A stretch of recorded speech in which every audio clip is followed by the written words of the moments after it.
Bueno, bona nit. Estem aquí amb la Tània i el Pau perquè avui faran una xerrada sobre tragèdia grega. Sobretot el Pau ens explicarà coses que la Tània li preguntarà i tot va una mica al voltant d'aquests quadres que veieu al fons, que de fet si no els heu vist abans, després quan acabi la xerrada o durant la xerrada podeu fer una visual. I jo simplement presentaré la Tània i el Pau i els deixaré xerrant. La Tània i el Pau, els dos són de la zona, la Tània és de Viladamat i el Pau és de l'Escala, i tots dos han estudiat humanitats, literatura, pensament, filosofia, i aquest era el sentit una mica de que els dos xerressin sobre aquest tema. El Pau és doctor en literatures iberoamericanes per la Universitat de Stanford, però el més rellevant, crec jo, pel que fa al tema d'avui és que és expert en tragèdia grega i per això ens parlarà d'aquest tema. Bueno, moltes gràcies i res més, us deixo amb ells.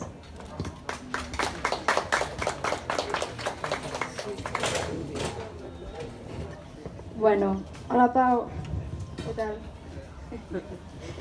Bueno, primer crec que és essencial que ens expliquis per què t'interesses concretament per la tragèdia i has dedicat part dels teus estudis i la teva vida professional a això i després ho has traslladat en il·lustracions plàstiques. Vale, bueno, gràcies a tothom per estar aquí. És una gran sort de poder compartir això amb vosaltres. Parlant amb en Salva aquest estiu, quan vam començar això del Mola, vam comentar que jo havia pintat tragèdies des de feia molts anys perquè a mi sempre m'havia interessat, ja des de petit, com que la idea de tragèdia em semblava molt contraintuitiva, molt curiosa, no? Aquesta forma d'il·lustrar el pitjor que li pot passar a una persona d'alguna manera. Llavors, amb el temps vaig estudiar filosofia, vaig estudiar clàssics també, i em vaig adonar que realment a la tragèdia, sobretot la tragèdia grega, s'hi unien moltes de les coses que a mi m'interessaven. La filosofia intenta respondre moltes de les preguntes que es plantegen en la tragèdia grega.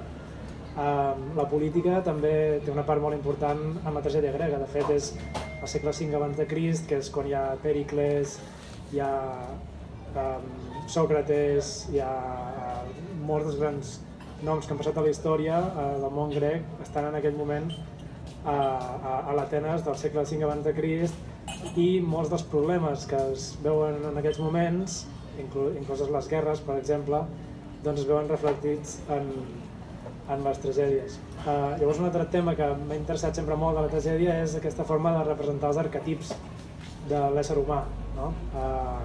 Per exemple, per això Freud agafa l'arquetip del complex d'Èdip o el complex d'Electra com gent que té problemes amb el seu pare, amb la seva mare, però tenim altres arquetips com el de Fedra, com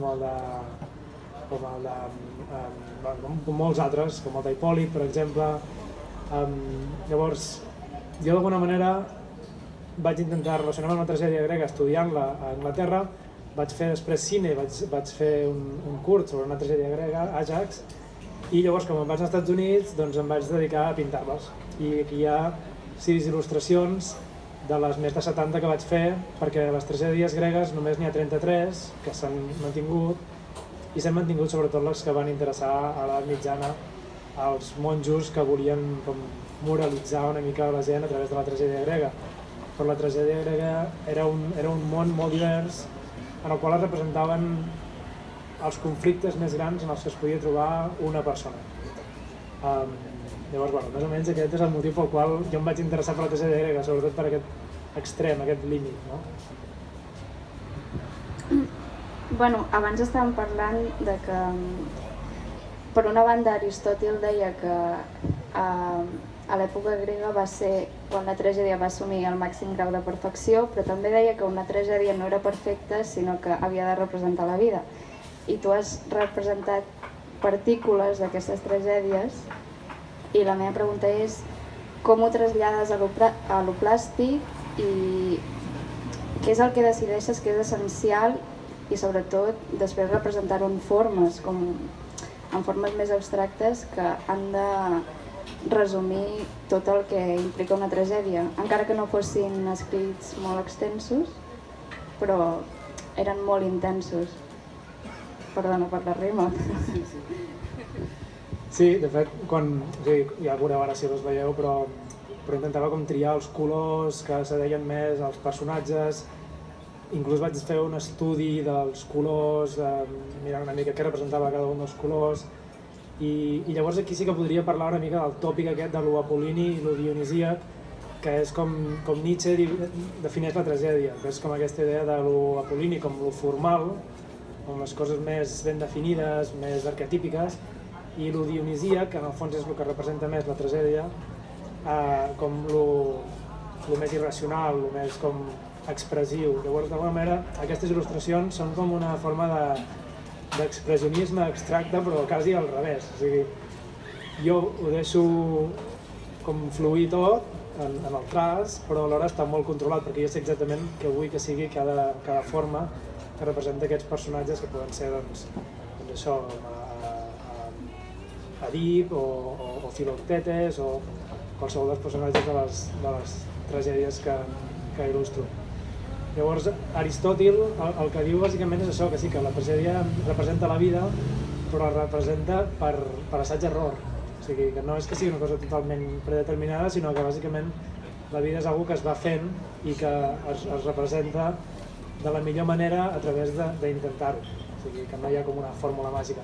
El que passa és que després sí que a l'edat mitjana, sobretot, i en el Renaixement, quan es recupera tot el món de la tragèdia, es creu que hi ha unes normes molt bàsiques que es troben a la poètica d'Aristòtil i que es poden aplicar i que a partir d'aquí es pot fer una tragèdia o una obra de teatre. I és molt important recordar que tots els guionistes de Hollywood tenen la poètica d'Aristòtil com la gran referència, com la seva bíblia. O sigui que en realitat totes aquestes històries que es veuen a Hollywood són mites universals que tots tenen el seu origen en la tragèdia, que és el primer moment en la història de la humanitat en el qual algú es posa davant d'una altra persona i li representa una història. Fins llavors hi havia èpiques, hi havia com Homer o el que sigui, però mai s'havia posat algú davant d'una altra persona a representar. Llavors l'origen de la tragèdia, que és el que li interessa a Nietzsche de fet, el seu primer llibre ambiciós és El naixement de la tragèdia, té a veure amb aquest moment de representació, no? O sigui, com de sortir d'un mateix i dir ara represento una altra persona. I per això les tragèdies feien servir màscares, perquè les màscares representaven un arquetip o un altre. I en l'antiguitat només hi havia un actor. Al principi, quan es va començar a fer tragèdies, hi havia un actor que es anava canviant de màscara i feia un personatge, feia un altre. Llavors Sòfocles, els tres grans tràgics són Èsquil, Sòfocles i Eurípides, doncs Sòfocles el segon és el que introdueix el segon actor, que ja va fent més canvis de màscares, i Eurípides introdueix el tercer actor i llavors tots els decorats, etc. Llavors, jo crec que una cosa molt interessant, i això és una que intento representar en les il·lustracions, és aquesta part dionisíaca, no? Que és el que intenta recuperar Nietzsche de la tragèdia grega, que és la part irracional, la part de dins, la part com inconscient o subconscient. I per això la tragèdia es representava durant 3 dies a l'antic Atenes, que s'honorava a Dionís. I Dionís és aquest déu que ve de fora de la ciutat, o sigui, de la part com més dels boscos, de la part més animal, i demana que se'l veneri, demana que se li faci cas dins la polis. O sigui, el que s'està dient aquí és que l'ésser humà no és només raó, sinó que hi ha una part també molt d'instint. I la tragèdia grega recorda això. I per això el festival era dedicat a Dionís, i també el premi que es donava al guanyador del festival, que eren 3 dies, era una cabra. I la cabra venia a ser aquesta idea de la cabra que va cap a la muntanya, la cabra com l'animal més irracional, etc. Llavors hi ha una part molt dionisíaca subjacent a la tragèdia, que és el que m'interessa a Nietzsche, que és el cor, no? O sigui, com el grup de gent que representa aquesta part subconscient. I aquí darrere, si ho podeu veure, hi ha una representació que l'he triat especialment aquesta, que és de les Bacants, que és l'última tragèdia que escriu Eurípides, ja exiliat, i Eurípides se suposa que és com a la decadència de la tragèdia ja, que diuen Nietzsche critica molt perquè és molt psicològic, etc. però ja quan està totalment fora de la polis i com que ja no té res a veure amb la tragèdia, escriu una tragèdia que només és sobre Dionís i que bàsicament el que explica és com Dionís torna a la polis, a Tebes, i Penteu, que és el rei, no el venera lo suficient, llavors el que fa és raptar, quan torna boja a la seva mare i a la seva germana, es porta al bosc i Penteu, que és el rei que està intentant solucionar el tema d'una forma racional, d'una forma com les lleis de la polis, etc., se'n va al bosc i acaba sent matat i desquartitzat per la seva mare i la seva germana, i això és el que Dionís d'alguna manera està intentant mostrar a la polis, no? No tot pot ser raó. Hi ha una part irracional que és molt important, per molt que la gent visqui en societat i visqui en un món molt organitzat, sempre hi ha una part irracional. Això avui en dia es pot trobar en molts altres llocs que no són les tragèdies, però sempre hi és. Bueno, has dit moltes coses, hem parlat de Dionís, les bacants és una de les que tens representades, igual que Filoctetes, Agamenon, Electra, entre altres. Has parlat del cine, de com han utilitzat com a arquetip literari la tragèdia i també com a arquetip de representació de la societat. Doncs en aquest cas, si la tragèdia només surt o apareix en moments específics de la història, per què creus que avui en dia una obra com la teva és necessària per l'espectador connectar amb la tragèdia des d'una forma més irracional, des de la ibris o des del patos que pot expressar una obra visual? Llavors, la qüestió és aquesta, per què creus que has de portar unes obres plàstiques referents a la tragèdia? I bueno, afegeixo, perquè has mencionat que estàs fent també projectes relacionats amb el cine, llavors és voltar del cine a l'art amb un mateix tòpic. Sí, suposo que és això, no? És una representació visual. Sí, òbviament la tragèdia és molt més que una representació visual perquè hi ha un espai i un temps, i això és molt important. Llavors jo el que intentava fer era com una fotografia del subconscient o del que a mi em venia, de la imatge que a mi em venia quan pensava en una tragèdia. Llavors, per exemple, aquí, a Filoctetes, doncs bàsicament tinc tres formes, que són la forma de la persona que està al mig i les dues persones als dos costats. La persona que està al mig és Neoptòlem, les persones que estan als costats són Filoctetes i Ulisses, i bàsicament la història és un noi jove que és molt ingenu i dues persones més grans que ell que l'estan intentant portar cap a la seva banda. Llavors en aquest cas és bastant obvi. Llavors jo que intentava era fer una fotografia del subconscient. Llavors en el món del cine també vaig fer una adaptació d'una tragèdia que és Àjax, i en aquell cas el que vaig fer, i això potser també és una que hem parlat alguna vegada, el que intentava representar era fins a quin punt la tragèdia, de la manera que es concebia en el món grec, encara pot existir. Hi ha un teòric, George Steiner, que va escriure un llibre molt conegut, dels anys 70, que es diu La mort de la tragèdia, i bàsicament el que diu és això, no? Com que avui en dia ja no es donen les circumstàncies com perquè hi pugui haver tragèdia pura. Perquè hi hagi tragèdia pura hi ha d'haver un sentit de lo inevitable, i un sentit d'uns déus que són com una força arbitrària que fa que les coses siguin com són i que són injustos pels humans, però que en el món dels déus es pot comprendre perquè hi ha la seva pròpia lògica. Llavors avui en dia se suposa que vivim en un món en el qual ja no hi ha aquests valors absoluts. Llavors Àjax, que és aquest guerrer que lluita la guerra de Troia i que no li donen el seu merescut per haver guanyat després de la guerra, el seu merescut era l'armadura d'Aquil·les, decideix matar a tots els generals, perquè en el seu món, en la seva justícia, no s'ha produït el que havia de produir-se. Però en el món d'Ulisses, per exemple, que és el que rep l'armadura, doncs sí. Llavors, en aquest sentit, Àjax diu, jo no vull viure en aquest món que és injust, i em suïcido. Llavors, planta l'espasa a terra i es tira a sobre. Llavors, a mi m'interessava molt veure fins a quin punt avui en dia això es podia donar, i el que faig és, el que vaig fer en aquesta tragèdia que està a YouTube, si voleu veure, és mostrar com un director de teatre és incapaç de fer aquesta adaptació i al final també acaba totalment desesperat. Per cert, estem tots mirant cap aquí, però la llum està molt maca. Ho dic perquè la veieu abans que estigui molt centrat. Bueno, ara que deies això, estava pensant en una pel·li de Woody Allen. Com es deia? Ara m'he oblidat de nom. No, la de Blue Jasmine, que és una mica que va pel camí d'Ajax, no? Un personatge que intenta fer el bé i el bé el deconstrueix i s'acaba deconstruint per després fer el bé inevitablement. Bueno, el que estava pensant és, avui en dia, amb tot el que ens ha passat de la pandèmia, té sentit que tornem a la tragèdia, perquè hem sentit per primer cop, en molts anys de la història, el sentit de lo inevitable i una força superior que ens ha traslladat. Llavors, per acabar aquest col·loqui,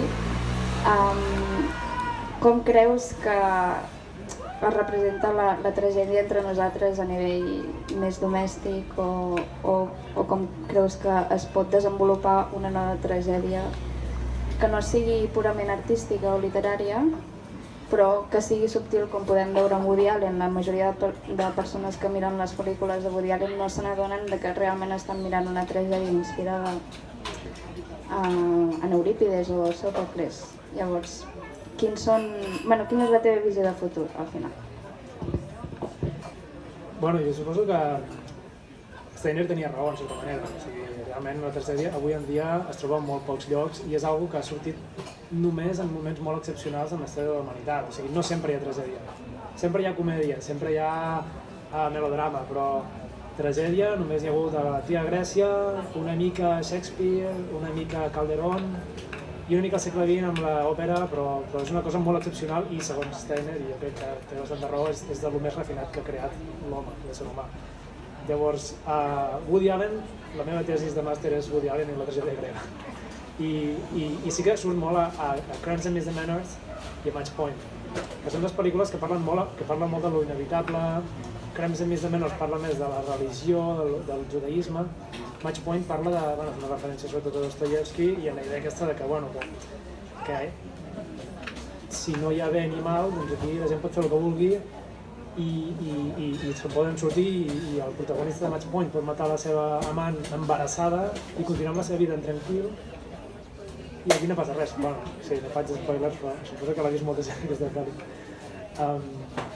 Llavors, en aquest sentit el que fa Woody Allen és dir, això és el màxim que es pot fer de tragèdia, però el fet que no hi hagi una força superior, uns déus, una cosa inevitable, que és veritat que avui en dia hi ha pandèmies o el que vulguis, però inclús Camus, quan escriu La Peste, el que es veu allà és que no hi ha possibilitat de tragèdia, perquè allà el que hi ha és aquesta mena d'existencialisme buit, aquesta mena de nihilisme, aquesta forma de... res de sentit, no hi ha transcendència que podem fer, res. Llavors, en Camus, jo estic molt a favor d'aquest tema, és com, doncs ja que no es pot fer res, doncs el que podem fer és afirmar i tirar cap endavant i viure el més plenament possible, sapiguem que res té sentit. En la tragèdia grega tot tenia sentit i hi havia un sentit de l'honor. En la tragèdia grega i en qualsevol tragèdia.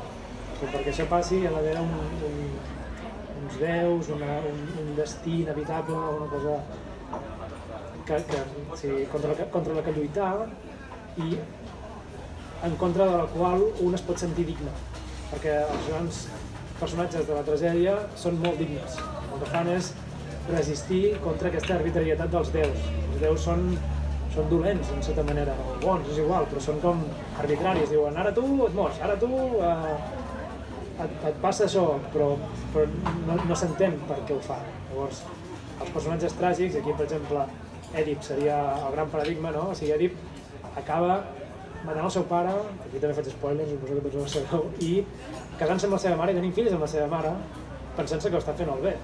I llavors s'adona que els déus han volgut que això no fos així i ell aguanta amb una dignitat tot això, es treu els ulls i se'n va a Colonos i es passa allà uns anys tirat pels camps i al final, aquí està la gràcia i per això la dignitat aquesta, com té un valor, tant Tebes com Atenes volen el seu cadàver.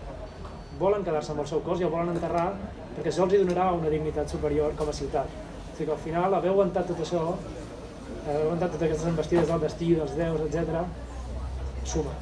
I jo en aquest sentit, i aquí potser m'agradaria tancar amb una nota positiva, m'agrada molt l'anàlisi que fa Nietzsche de la tragèdia grega, que és una celebració de la vida.